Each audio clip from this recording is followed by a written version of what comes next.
नमस्कार, सुबह के 10 बजने को है, वक्त हो चला है अपना बिहार का। मैं हूं शुभी मिश्रा आपके साथ। बुलेटिन की शुरुआत इस वक्त की बड़ी खबर के साथ करेंगे। पटना से बड़ी खबर आ रही है, नीतीश कुमार का कार्यक्रम स्थगित कर दिया गया है और आज की प्रगति यात्रा स्थगित रखी गई है।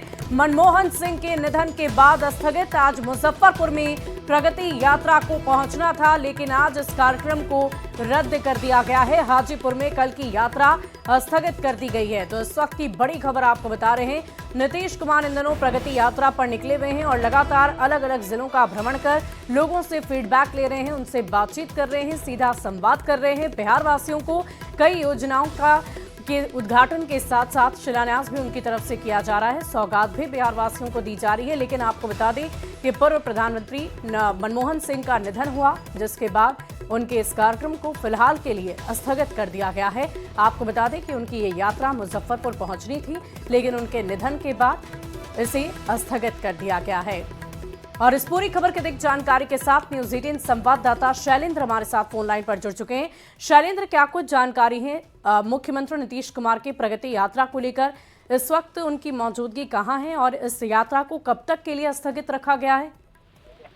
देखिए, पूरी तैयारी हो चुकी थी मुख्यमंत्री नीतीश कुमार की आज की यात्रा। आज मुजफ्फरपुर में मुख्यमंत्री की यात्रा, सभी तैयारियां पूरी थी, लेकिन चूंकि कल रात में ही पूर्व प्रधानमंत्री डॉक्टर मनमोहन सिंह का निधन हो गया और उसके बाद यह चर्चा थी कि मुख्यमंत्री नीतीश कुमार का कार्यक्रम जो है वो स्थगित हो सकता है।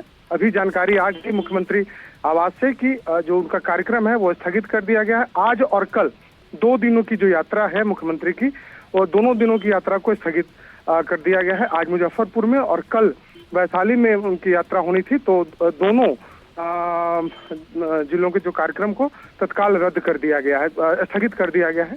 और आगे इसकी सूचना दी जाएगी कि किस दिन इन दोनों जिलों में फिर से मुख्यमंत्री यात्रा होगी। लेकिन फिलहाल मुख्यमंत्री नीतीश कुमार आज और कल यात्रा में शामिल नहीं होंगे, क्योंकि राष्ट्रीय शोक है, पूर्व प्रधानमंत्री का निधन हो गया है और उसके बाद मुख्यमंत्री ने यह निर्णय लिया। शैलेंद्र, क्या इस बाबत कोई जानकारी कि इस वक्त बिहार के मुख्यमंत्री नीतीश कुमार कहां पर हैं?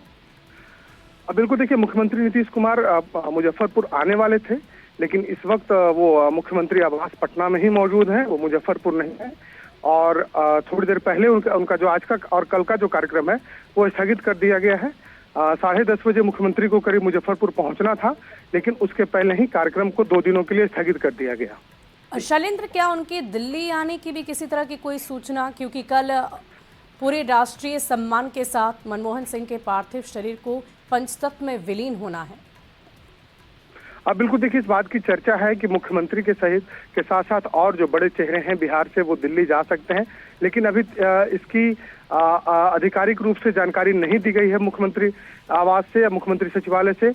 लेकिन इस बात की चर्चा जरूर हो रही है कि मुख्यमंत्री हों या फिर अन्य जो नेता हों, वो इस कार्यक्रम में शामिल होंगे, क्योंकि देश भर के नेताओं का वहाँ एक तरीके से जुटान भी होगा, वहाँ बड़ी संख्या में लोग भी पहुंचेंगे, तो मुख्यमंत्री नीतीश कुमार भी जा सकते हैं। लेकिन अभी तक इसकी जो आधिकारिक घोषणा है या फिर जानकारी है वो सीएमओ से नहीं दी गई है। जैसे ही सीएमओ से जानकारी आएगी हम लोग दर्शकों को बताएंगे, लेकिन फिलहाल अभी मुख्यमंत्री नीतीश कुमार पटना में ही मौजूद हैं। शुक्रिया शैलेंद्र हमारे साथ जुड़ने के लिए। लेकिन ये तस्वीरें देश की राजधानी दिल्ली से आपको दिखा रहे हैं और ये काफिला प्रधानमंत्री नरेंद्र मोदी का है। जो तस्वीरें हम आपको दिखा रहे हैं वो प्रधानमंत्री नरेंद्र मोदी के काफिले की है। और आपको बता दें कि देश के पूर्व प्रधानमंत्री मनमोहन सिंह के निधन से पूरा सियासी गलियारा इस वक्त शोक में डूबा हुआ है। 92 साल की उम्र में उनका निधन हो गया।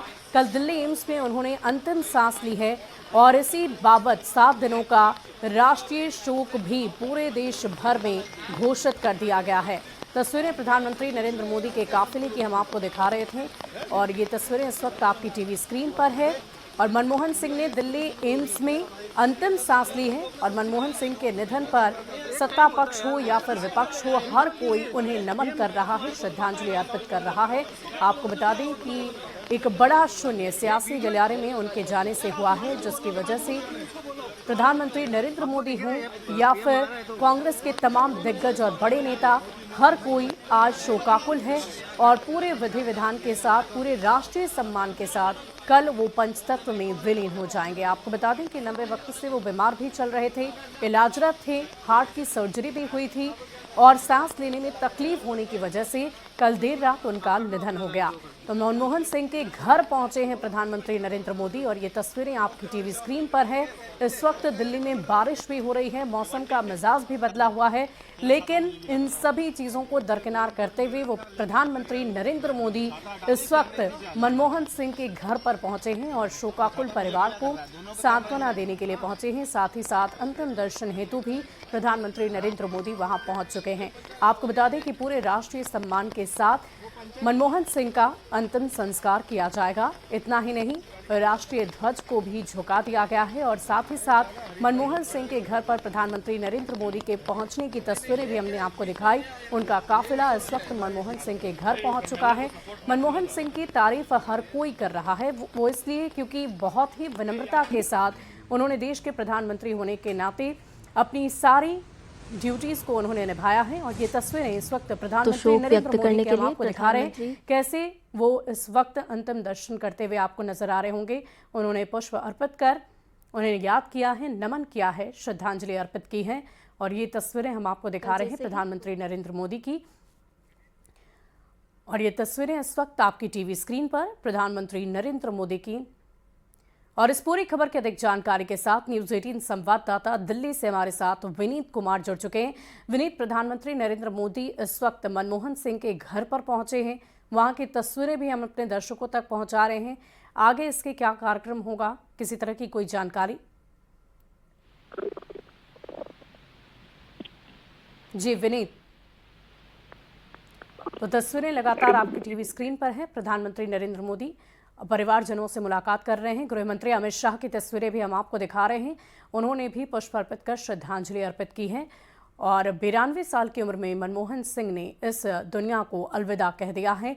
राजनीतिक गलियारों में उनकी एक खास पहचान रही है, चाहे वो वित्त मंत्री के तौर पर रही हो। उन्होंने भारत के अर्थशास्त्र को काफ़ी बेहतर ढंग से समझा, उसे बढ़ाया भी।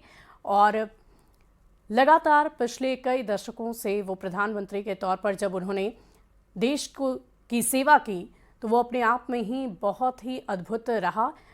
एक विनम्र प्रधानमंत्री के तौर पर वो जानने चाहते हैं और यही वजह है कि सत्ता पक्ष हो या विपक्ष, हर कोई आज इस वक्त शोक में है, उन्हें याद कर रहा है, उनके किए गए कामों को याद कर रहा है, सराह रहा है। और पूरी नम्रता के साथ आज उन्हें श्रद्धांजलि अर्पित करने के लिए प्रधानमंत्री नरेंद्र मोदी, साथ ही साथ गृह मंत्री अमित शाह, जेपी नड्डा भी आपको नजर आ रहे थे। और इस वक्त सभी मनमोहन सिंह के घर पर मौजूद हैं, उनके परिवारजनों से मुलाकात कर रहे हैं। प्रधानमंत्री नरेंद्र मोदी की तस्वीरें हम आपको मनमोहन सिंह के आवास से इस वक्त लाइव दिखा रहे हैं। श्रद्धांजलि देने के लिए पहुंचे हैं पीएम।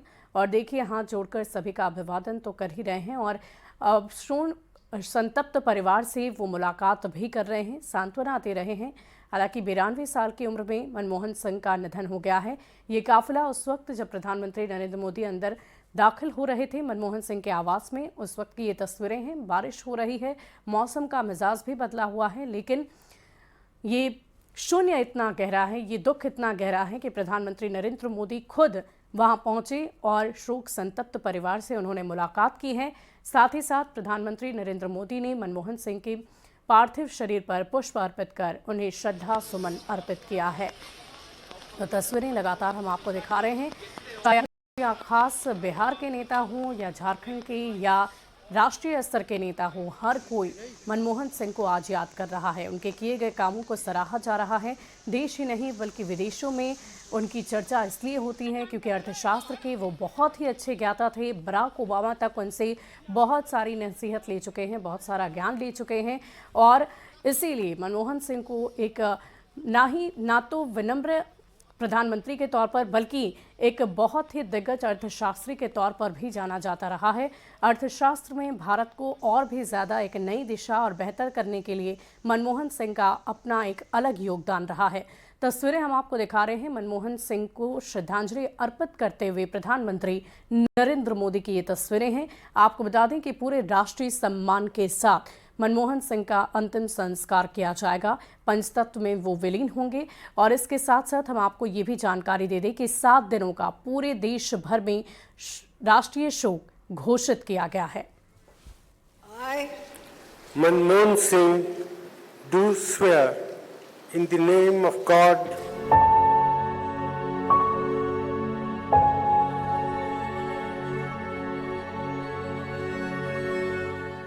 भारत में आर्थिक सुधारों के जनक पूर्व प्रधानमंत्री मनमोहन सिंह नहीं रहे। मनमोहन सिंह ने 92 साल की उम्र में दिल्ली के एम्स में अंतिम सांस ली। पूरे देश के लिए और व्यक्तिगत रूप से मेरे लिए भी अत्यंत दुखद समाचार है। आज जिस भारत की अर्थव्यवस्था का पूरी दुनिया में डंका बज रहा है, उस अर्थव्यवस्था के नए युग का सूत्रपात मनमोहन सिंह ने ही किया था। मनमोहन सिंह को भारत में आर्थिक उदारीकरण और आर्थिक सुधारों का जनक कहा जाता है। इकोनॉमिक लिबरलाइजेशन के लिए हमेशा मशहूर रहेंगे। जब पूरी दुनिया आर्थिक तौर पर आर्थिक मंदी की वजह से पीछे जा रही थी, तो भारत मनमोहन सिंह जी के फाइनेंस मिनिस्टर नेतृत्व में बहुत आगे बढ़ा। उन्होंने एक नई पॉलिसी, इकोनॉमिक पॉलिसी लाई, इकोनॉमिक लिबरलाइजेशन। साल 1991 पीवी नरसिम्हा राव देश के प्रधानमंत्री बने और वित्त मंत्री का पद संभाला डॉक्टर मनमोहन सिंह ने। ये वही दौर था जब देश की आर्थिक हालात खराब थी और खर्चा चलाने के लिए देश का सोना तक गिरवी रखना पड़ा था। मतलब कि ये बहुत कठिन दौर था और मनमोहन सिंह के सामने भारत की अर्थव्यवस्था को मजबूत करने की चुनौती थी। लेकिन मनमोहन सिंह के वित्त मंत्रालय की कमान संभालते ही हालात बदलने लगे। छोटी छोटी चीज पे भी वो जो है बहुत सावधानी बरतते, मतलब यहाँ तक कि सरकारी खर्चे को भी नहीं करने। वित्त मंत्री रहते मनमोहन सिंह ने ही भारतीय अर्थव्यवस्था के नए युग का सूत्रपात किया था। उन्होंने रुपए का अवमूल्यन किया, टैक्स कम किए और जब 2004 में मनमोहन सिंह देश के प्रधानमंत्री बने तो मनमोहन सिंह ने लाइसेंस का राज का खात्मा किया, पुराने जटिल टैक्स सिस्टम को खत्म किया और 2005 में वैट की अर्थव्यवस्था की। 2006 में स्पेशल इकोनॉमिक जोन की शुरुआत हुई। यही नहीं, उनके ही कार्यकाल में ऐतिहासिक NREGA जैसी योजना शुरू हुई। फिर क्या था, जिस देश को खर्चा चलाने के लिए सोना गिरवी रखना पड़ा था, उस देश की अर्थव्यवस्था दौड़ने लगी। भारत में जीडीपी ग्रोथ रेट 8 से 9% तक पहुंच गया। 2009 में देश की जीडीपी 9% के रिकॉर्ड स्तर पर पहुंच गया और भारत दुनिया की सबसे तेज बढ़ने वाली दूसरी अर्थव्यवस्था बन गया। अब जबकि भारत की अर्थव्यवस्था दुनिया की 5वीं अर्थव्यवस्था बन चुकी है और लक्ष्य तीसरी सबसे बड़ी अर्थव्यवस्था बनने का है, ऐसे में पूर्व प्रधानमंत्री मनमोहन सिंह की उपलब्धियों को भुलाया नहीं जा सकता। Bureau report, news 18।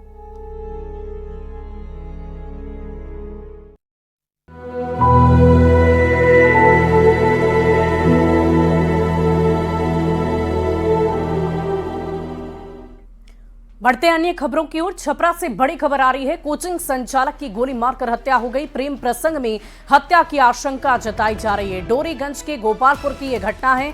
Forensic team को भी बुलाया गया है। इस वक्त की बड़ी खबर छपरा से आपको बता रहे हैं, जहां प्रेम प्रसंग में हत्या की आशंका जताई जा रही है। कोचिंग संचालक की गोली मारकर हत्या हो गई है। तो इस वक्त की बड़ी खबर छपरा से, जहां प्रेम प्रसंग में हत्या की खबर है। इस वक्त की बड़ी खबर आपको बता रहे हैं, प्रेम प्रसंग में हत्या की जानकारी सामने आ रही है। डोरीगंज के गोपालपुर की ये पूरी घटना बताई जा रही है। फिलहाल फॉरेंसिक टीम को बुलाया गया है ताकि इस पूरे मामले की जांच पड़ताल बेहतर ढंग से हो सके। और सिवान से बड़ी खबर आ रही है। मंदिर से मां दुर्गा की मूर्ति चोरी हो गई। 5 किलो चांदी की मूर्ति थी और मूर्ति चोरी से गुस्से में लोग आ गए हैं। दरौली के दूबा गांव की ये घटना बताई जा रही है। घटना की जांच में फिलहाल पुलिस जुटी हुई है। इस वक्त की बड़ी खबर आपको बता रहे हैं सिवान से, जहां 5 किलो चांदी की मूर्ति चोरी हो गई थी।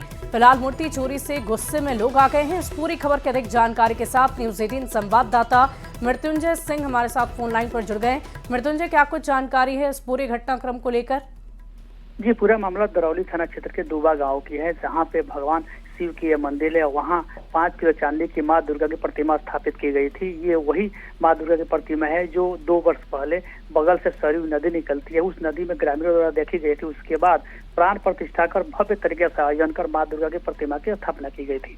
उसके बाद आज जब पुजारी और गांव के लोग पूजा करने के लिए गए तो देखा कि माँ दुर्गा की प्रतिमा नहीं है। इस चोरी की घटना से जो ग्रामीण है काफी आक्रोशित है और जिस तरह से माँ के दरबार में चोरों द्वारा भगवान माँ दुर्गा की प्रतिमा की चोरी की गई है, तो जो अगल बगल के लोग हैं वो काफी आक्रोशित है, ग्रामीण भी आक्रोशित है। ग्रामीणों के आक्रोश को देखते हुए सिवान पुलिस जो एसडीपीओ है वहाँ खुद पहुंच मामले की जांच पड़ताल कर रहे, लेकिन सबसे बड़ा सवाल उठता है कि आखिर इस माँ दुर्गा की प्रतिमा की चोरी किसने की है। पुलिस इस माँ दुर्गा की प्रतिमा की बरामदगी के लिए कई जगह छापेमारी कर रही है और अगल बगल के सीसीटीवी देखी जा रही है। वाकई मृत्युंजय देखने वाली बात होगी कि इस पूरे मामले की जब गहनता से जांच पड़ताल होगी तो क्या कुछ निकलकर सामने आता है। इस पूरी खबर पर नजर बनाए रखें।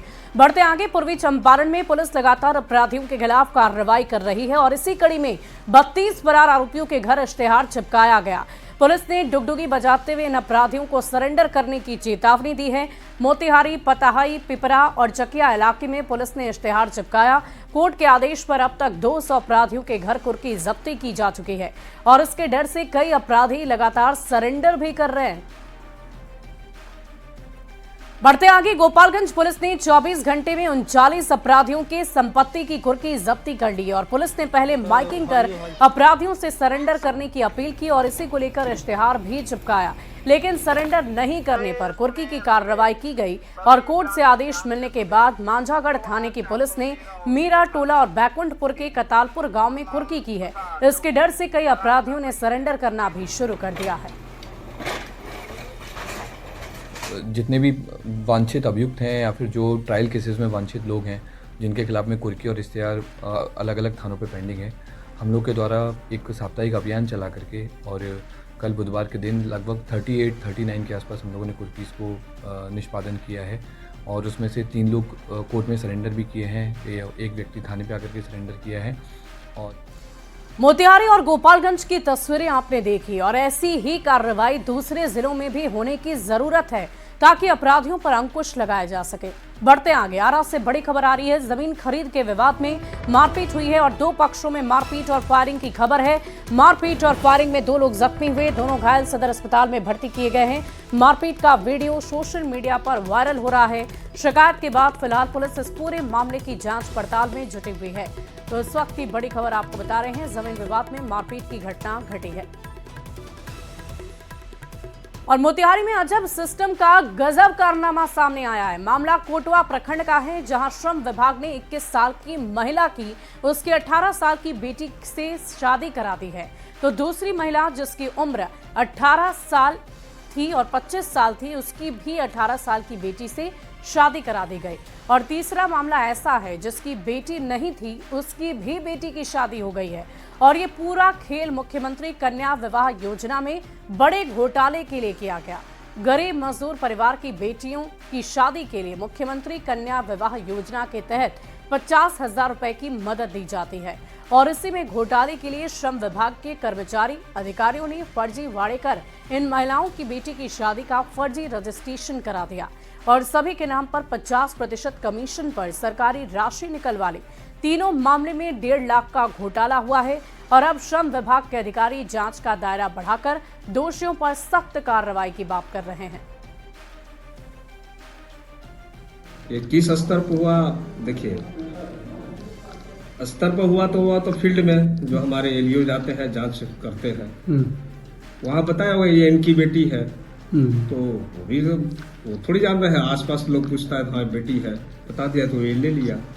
तो जैसे फिर बाद में लोग कंप्लेन किया कि नहीं ये गलत तरीके से लिया, तो गलत तरीके से लिया तो मैं एक्शन में आ गया, आवेदन पड़ा। तो और अगर आप पटना में रहते हैं और अपनी गाड़ी पर सरकारी पद से संबंधित नेम बोर्ड लगाकर घूम रहे हैं तो ट्रैफिक पुलिस आप पर कार्रवाई करेगी। ट्रैफिक पुलिस ने 50 से ज्यादा गाड़ियों पर कार्रवाई करते हुए 6 केस दर्ज किए हैं और 6 लोगों को गिरफ्तार भी किया है।